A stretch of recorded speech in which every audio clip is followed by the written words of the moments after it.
on the win rate. Don't worry, even I'm uncomfortable.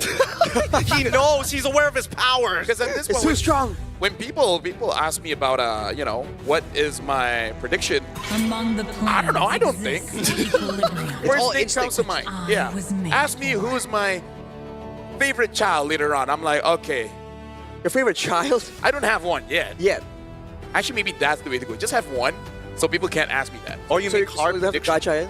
Or you make hard predictions early. I don't have a kid, but it's definitely the second one that I like more. Ruining people's days. But let's get into the draft. DFYG on the blue side, facing off against Evil on the red side. And almost straight away, we're seeing a little bit of a difference in the draft, right? The fanny bands, Jushin, great to see Banda. But Baxia, Yves expected. Baxia, interesting. Yeah, that is very interesting here. They might know that Evil might bring a Baxia, Baxia jungle and have something damagey in the roam, which we saw yesterday. The only Baxia game that we had was when a Hellcut roam was in play. Maybe they just have some kind of information because, again, Sasa as well as Lung has been in the scene for quite a while. I'm talking about the coaches.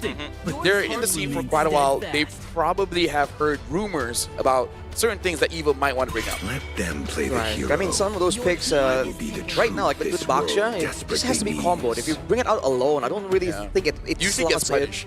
Yeah, it doesn't slot into a lot of comms the way it did back then, when it was really in almost every game, the Baxia.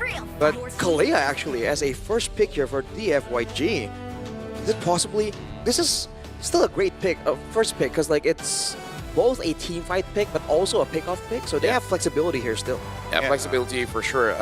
If Supercat really needs to be fed early, then yeah, Zed with this Kalia pick definitely can help out a lot. But Evil can play around it by having either a very heavy front line, something like a Grok here, and now having the Yi Sun Shin as well. So DFGY, I think, will probably pick up a Lancelot here. But then what's the next priority? Yeah. I don't necessarily... EXP lane, maybe? I don't know, because I feel like, usually I'm okay with Kalia openers, right? It's not the strongest openers based on what we've seen on the meta, but the bans are so strange that now this Kalia kind of opens up a couple of new factors. Number one, the fact that Grok was allowed through is kind of shocking to a certain degree, but at the same time, it goes to show that DFYG will have windows where they could potentially take out the initiators from the side of Evil, so I'm expecting the second half of the ban to be targeted towards that area, but we'll need to see first. Let's complete the first half first. Oh, I was thinking the carry, comboing it with the Kalia makes a lot of sense. It really is a flexible hero. They can fight early, they can farm towards the late game now. Oh! But the harem is, now that's a fresh one. Oh, I was worried because he said, what the harem is. is to trick. Does that mean they want... Why did... Although I do have to say, I like the change on Faramis that now his ult is instant. Like, you can feel the difference. It feels so much better. It really helps you out, but usually this, actually with the Grok, it may be possible. The Faramis is super annoying if you basically force your opponents outside of the jungle, and then they will never have enough damage to deal with your ult, right? It basically makes it so that you're more safer forcing fights, but then they just basically have to draft around this. Whatever their EXP is, whatever their gold laner is, they got to be comfortable of leaving the lane quite early and then actually forcing a fight that eventually the FYG will lose.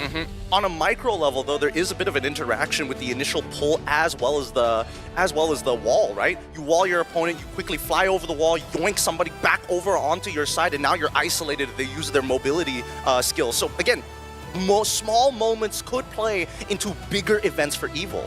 I mean, that's the plan. It's a bit far-fetched in my opinion, but if it works, you know, for DFYG so far, they haven't really shown their main front lines, but in theory, if they're concerned about the dive, right, this big combo, the extra sustain from the Faramis, they might go for like a thicker front line that's immobile. That could be the angle that Eva can go for. Evil decide to ban out the Valentina. They probably don't want the Grok ult to be stolen away, or even the Faramis ult, both of which pretty decent at what they do. Uranus, the follow-up ban for DFYG. Yeah, so looking at the draft here, I feel like it's actually smart betting out the mid lanes because E1 has proven to be quite a problem. Like, DFYG wins and lose off of E1. If E1 was the first to get caught, then yeah, they're probably going to be losing that team fight. But as long as E1 is still alive, they will figure out a way to turn things around. Now, I wonder what is going to be the next ban. Will they ban a Farsa? It's a good combo with the Kalia, and a Farsa can stop the Faramis quite early. But instead, they do ban out that Esmeralda. Yeah, they're trying to get rid of all the peelers. Are they trying right? to get Lapu here? I feel like it makes more sense for DFYG to go for Lapu. I mean, like, Evil will have the next pick. Yeah. So they could take it away. AoE is what both teams will be looking for to try and get an advantage. And in the Lapu scramble. deals with the Faramis so hard. Exactly. I feel AoE like DFYG should ban it out. Or just suffer that Evil will pick it up next. I suppose. We'll see. Final ban here coming in from DFYG. I think they're starting to realize that they're deeper in the corner than they actually realized. There we go, the Lapu ban, thank God. Now, question is, where do you go from here? I'm curious about the gold lane, man. What gold lane do they want to pair with the Faramis? Because there are two ways of thinking about it, right? Do you want to get like a fighter so you can actually have that crashing dive power, or do you want to go for a marksman that, you know, where the Faramis can actually give you an extra layer of security? I feel like if you want a marksman, a Granger is still fine here because, again, you're forcing out the fights. If you don't want, a Claude is honestly not that bad because the problem is you're going to deal true damage. You're going to accept true damage from the carry, but through a Faramis, it kind of doesn't matter. Harlots. I feel like a Fovea should be good here for Tianfeng Yaguai. Faux Farsa? I think full Farsa would work. I guess. I'm only concerned is that Farsa is just going to be essentially marked 24/7. Feathered Airstrike, instantly you're looking at people jumping to cancel it. That's the main problem. The safest is Kagura, but I don't know about that. DFYG are okay with having like the Kalia being the only front line, because usually the Kalia just isn't as tanky. You got good sustain, but you're not exactly immune to burst damage. Ooh, Okay, there we go. Good counter. Good teamfight presence and the Luna. Oh, forgot about a Lunox. Nice. I was really worried that DFYG might overthink the situation and be like, okay, guys, we have to play for the earlier stages. Let's go with the Kimmy, and then you have like a really weird mid-duo that does decently well in the earlier stages, but then just completely falls off a cliff later. Yeah, right now for Evil, they still have the Claude, but it's very hard to play a Claude against a Lunox unless you just use the Netherrealm in combination with that Blazing Duet to deal maximum damage without dying. Because at this point, honestly, the Claude is not bad. You can still go for something like a Granger. Other than that, I'm not sure unless they bring out something funky like a Clint. Oh, Well, Freya, it's okay. It's okay. Like, Freya can definitely force fights, especially at level 4. Man, talk about a battering ram, right? They're hoping that their opponents just group up together and maybe Freya is able to clean up or maybe even start the initial initiation so that Grok might have a better set. Either ways, it's heavily engage heavy on either side, dancing around. Can I say it's pretty cool that they take the Freya away from the team from China? Yeah. Let me use your weapon against you. Oh, I don't know. It's crazy. It's really crazy, especially when we're looking at the counter index being so little, but the lineup rating definitely higher for DFYG as we start making our way into the Land of Dawn. This is going to be the second best of one for today. Evil going up against Tianfeng Yaguai. We see if Evil can actually get a win here on the Faramis. We have not seen this since forever. Welcome to the Land of Dawn. All right, let's jump right into this because this is where we're expecting both teams to be battling it out tooth and nail. No moment wasted. But let's talk about this Freya for a second, Arashi, because again, this has been the hot new thing that has showed up not only during the wildcards, but even the group stages. I feel like it's susceptible to getting kited back so much, especially because right now for DFYG, they have a good amount of mobility baked into their composition. And against a dive hero like the Freya, you either kite away from it or burst it down. Technically, DFYG can do both, although with the Vengeance, right? That could be some factor where Ven can buy a bit more time, be a bit more of a problem. But they're also calling the support down to the bottom side as we see the initial invasion from Sayla and Powerful. They need some good damage onto Superkin, but unfortunately still doesn't get the Little Wanderer. Yeah, this is what they want to try to do. They want to establish a very early, a lot Powerful able to push them away. Ooh, getting chunked pretty hard here. Sayla should be okay, at least for Powerful, able to get his passive off in time. Yeah, either ways, right now, I like what Evil is trying to do, where Powerful is able to delay the minions, so they tried to go for an early freeze, but Tianfeng Yaguai said going to the gold lane, understand that Vel honestly doesn't care even if he's denied of some minions, but you can't say the same for long. So I like that Tianfeng Yaguai answered that freeze very early on. E1, by the way, is going for the bargain hunter right here, so trying to go for those early power spikes as fast as possible. Again, I think for a lot of people, including the players themselves, they're looking at that first neutral objective fight, right, with all the ultimates ready. So setting up, clearing waves faster to ensure that you have the EXP lead. It's actually a big factor that I think both teams are kind of contesting. Another thing we have to consider is that actually there's not as much CC as I would like to see on DFGY Yaoguai. They've got a lot of like decent mobility, but if Ven is on top of them, there's a pretty good chance that Lung might have to just flicker almost instantaneously if he joins that first fight. Speaking of which, it already begun. E1 getting some good damage. Phantom execution doesn't connect, but Powerful still will collapse. The brilliance from E1 is good enough, and unfortunately the Darkening cannot trigger in time to get relevant damage. Oh, the knockup is good. Vermis able to get the ult off in time, and Super Ken takes the turtle. Zed able to flicker out of there just in time as well. 1v3, sustaining through the damage in hopes that he finds a trade back, and they play it perfectly. Evil, no casualty in the last engagement. Dude, Sailor yanked him away from that kill, man. It worked out so well. DFGY were able to get the neutral objective though, so overall, still pretty even, but Evil is showing that if you want to try and take them in the early game fight, this is exactly what they want. Yeah, that's the kind of brotherly love that I like to see. Vel made it so that Aether could not get the turtle, and then Aether killed him. That's the way, that's the way. But interesting brand of brotherly love. Yeah. oh, just you wait. I love Naruto. This is gonna get worse. As this game progresses, I wanna see whether it's gonna come to a point where Aether is like, nah, little bro's gotta sit down. Little bro's gotta sit down at some point. Well, I kind of feel like Lil Bro is having the same idea, because I'm pretty sure it's his job to deal with both Aether as well as Sayla, and then hoping everyone else will be able to deal with Ven, right? Because the biggest problem is going to be Aether. As long as he's out of the fight, sure, the rest deals damage, but not as much. Oh, the engagement is perfect, and unfortunately, Sayla doesn't make it there in time to save him. Fortunately now, with the Netherrealm gone, it's just going to be another head falling over to DFYG.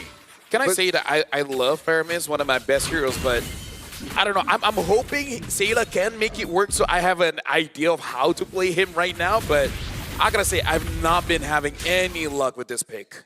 I mean, especially in this game, Rafael, they're just very all-in. If you look at Evil's composition, they can go for a fight, and then they're stuck in there. They can't really get out of it, right? And DFYG are the ones with the mobility advantage.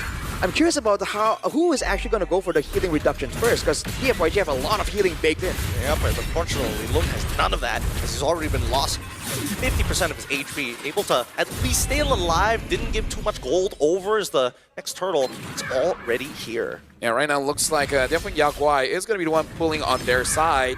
Aether only have a few more seconds now on that turtle boat. Vel is just waiting for him to show his face to go in. Hey, Gear is just beating him up, and now the engagement from Sayla is good! They find Zed, take out the trigger finger as the Netherrealm already pops to save lives here. Paramedics on the scene, Super Ken bails out. Lung, he's thinking about this, but how does he help out Vel? Does control the spiral, it's not good enough because that has put him in an all-compromised position as Gear has set it all up, getting another flicker, 3 battle spells, from the side of DFGY Yaoguai, and Gear just continues to provide. Saved! Saved at the last second! Pulled in by the Tsunami Slam! Oh my god! That was the sickest roleplay I've seen in a while. How did he predict that? He knew he was gonna flicker, right? He preemptively threw himself. Just tapping away, man. Vel now, 1v3 under turret. Now, oh wait, hold on, he didn't take his flowing blood, and now stuck in the middle of 3 as he is getting pounded on. Gone are the days of Alice. Freya here to play. I mean, Vel hold out against Reed, so that's still very, very good here. Definitely Yaoguai as well as Evil. Looks like they are trading places in terms of dominant control. Another Tsunami Slam, but Gear is going to try and buy as much time as possible with 0 reinforcements on his side of the map. DFGY Yaoguai walk away, taking the lead this time against Evil. If you want to be careful sacrificing Gear that often, because in the early fights, you saw that he was one of the main damage dealers carrying the fights. The fact that he dared to go for that kill on Super Ken, well timing that vengeance was really close, but you have to watch out for the Kalia, man. This is why DFYG, the Kalia can be an engage tool, but as a peel tool, it's just so good as well, because you're stuck in that animation of the Tsunami Slam for so long. Yeah, but I feel like that last play in mid, saving Super Ken, I'm pretty sure that will be a TikTok highlight. It's just about picking which song. That's 90% of the job besides the edit. Yeah, Sayla as well, now having the Lightning Truncheon, I'm actually quite curious how much damage a Faramis can do with the Lightning Truncheon shot, because again, Faramis is the kind of mage that wants your opponent to clump up to do maximum damage. Oh! Plays being made. Gear already getting the darkening out of E1. Does he have the armor? Yes, he does. Brilliant's out, and he's now on the run. Bell has to chase him. He knows that his flicker is gone, but he has the vengeance. He can pop it at any time. He finds it into Yi1. Wants to get Lung as well as Evil continue. No, this is a guaranteed dive, right? No. Saylas calls it off. It's not safe. The turtle is about to spawn. Yeah, probably the Valkyrie stance is running out. Ooh, Ether, want to be careful here. Should be okay. Then again, it's a 50-50. War Axe purchased by Ven. A huge power spike, and DFGY completely give this up. A no contest for Evil. This is the point of the game where Evil can actually definitely win a lot of fights decisively. And you can see DFYG respected quite a little bit, but look at the chase! Okay, another Tsunami Sign coming out. Another Realm as well to protect his life as Zed.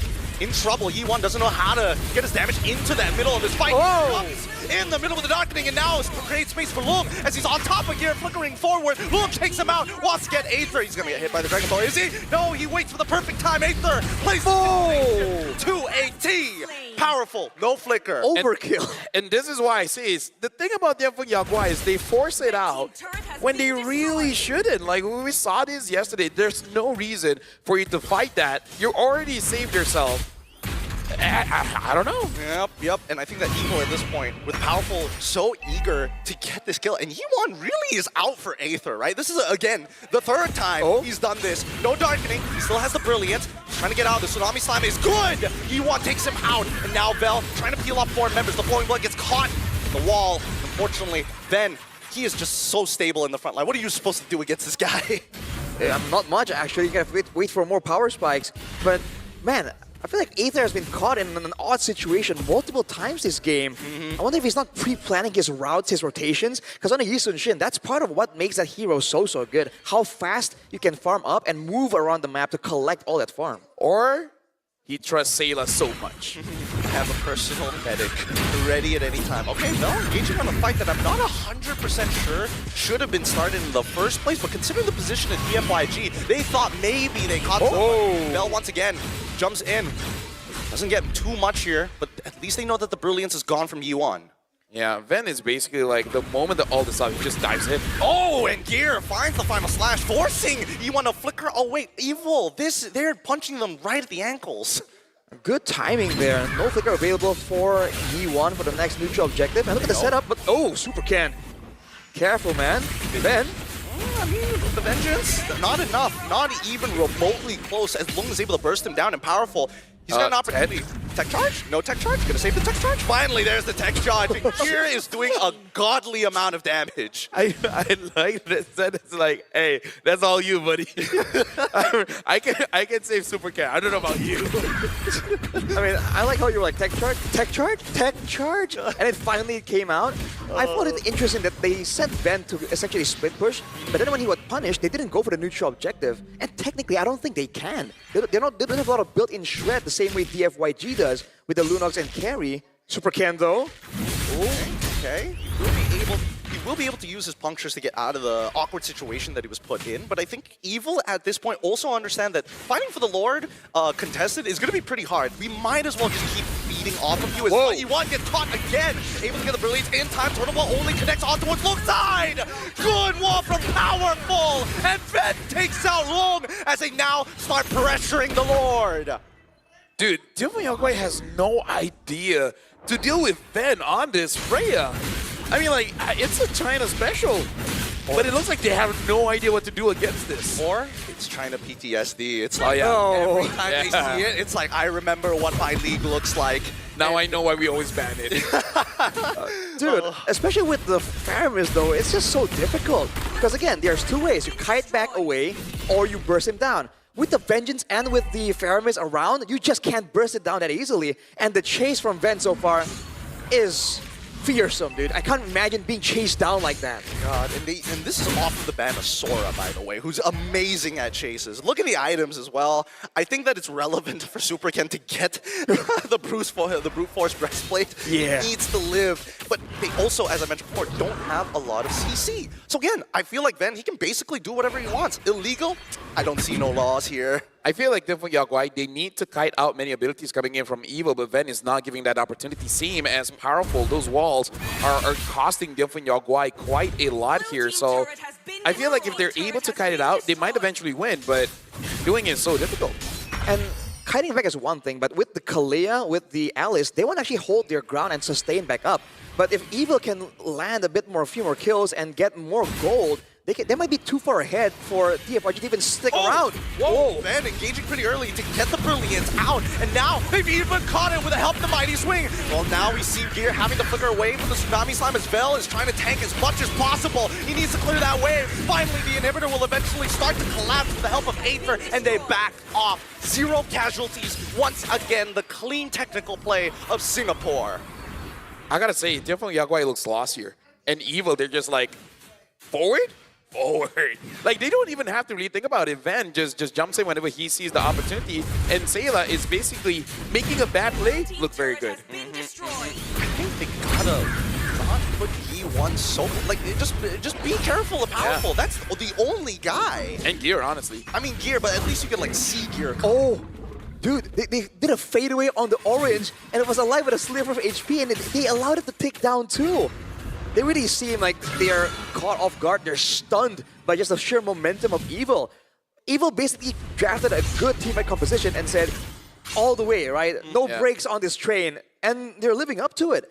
They haven't taken the base turret on the far side away from the Lord, but at this point, they might not even need to.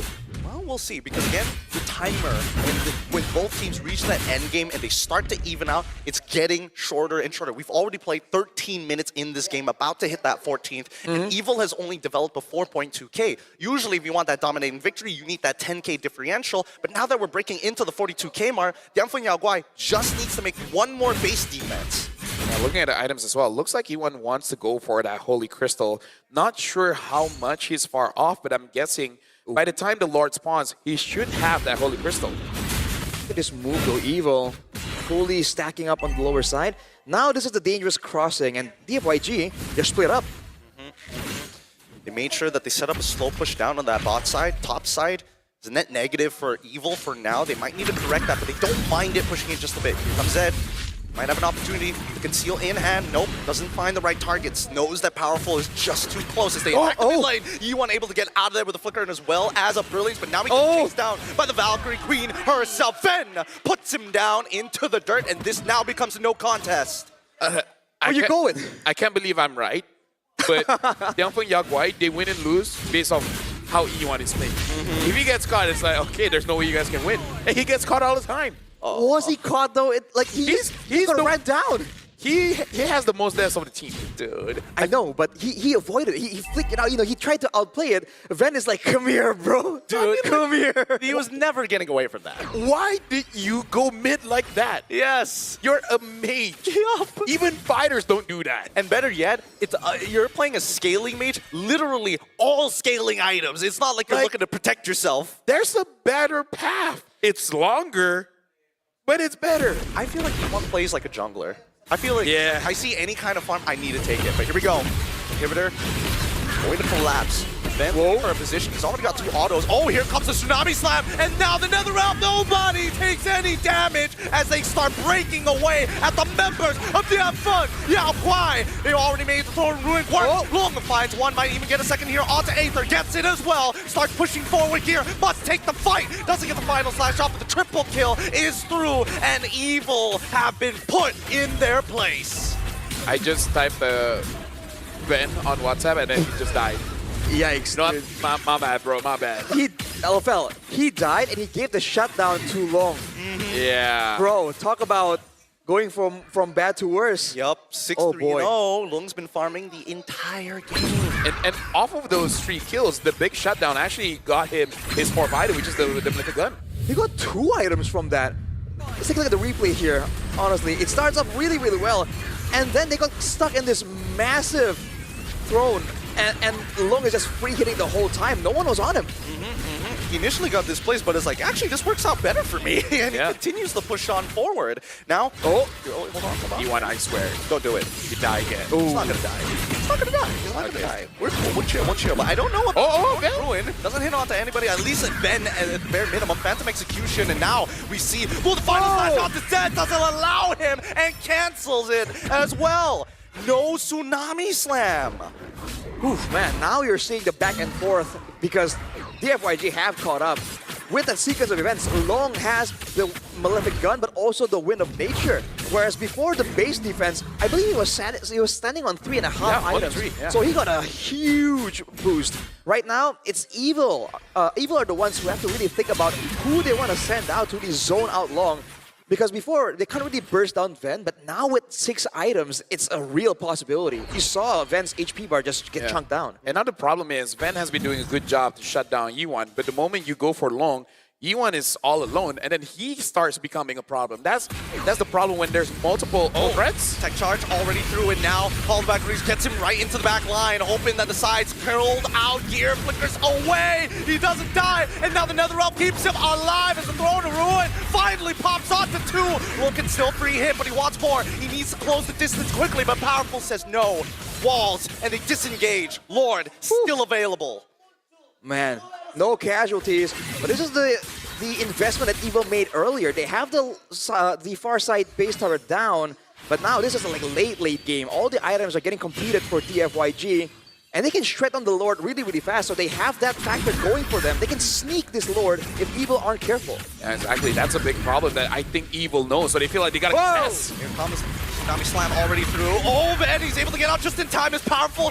Does find some counterplay. He's going to come back. But he needs to tech charge. He dies before he gets it off. And now DFGY missing their mid laner. Yi1 missing. And Vel looking to peel Throne of Ruin onto 3 targets. And Gear can only do so much as Zed tries to save. He has to run. 2 down. The overextension complete. And Long, with no more pillars of support, quickly wins up Natures to get Super Ken into the mix. And Gear finally dies. Here's the thing, that was definitely why they hesitated, because they saw Vel there and they were like, do we help him out? Do we not help him out? Because I feel like, oh, he's gonna die, but oh wait, he's surviving much longer than we thought.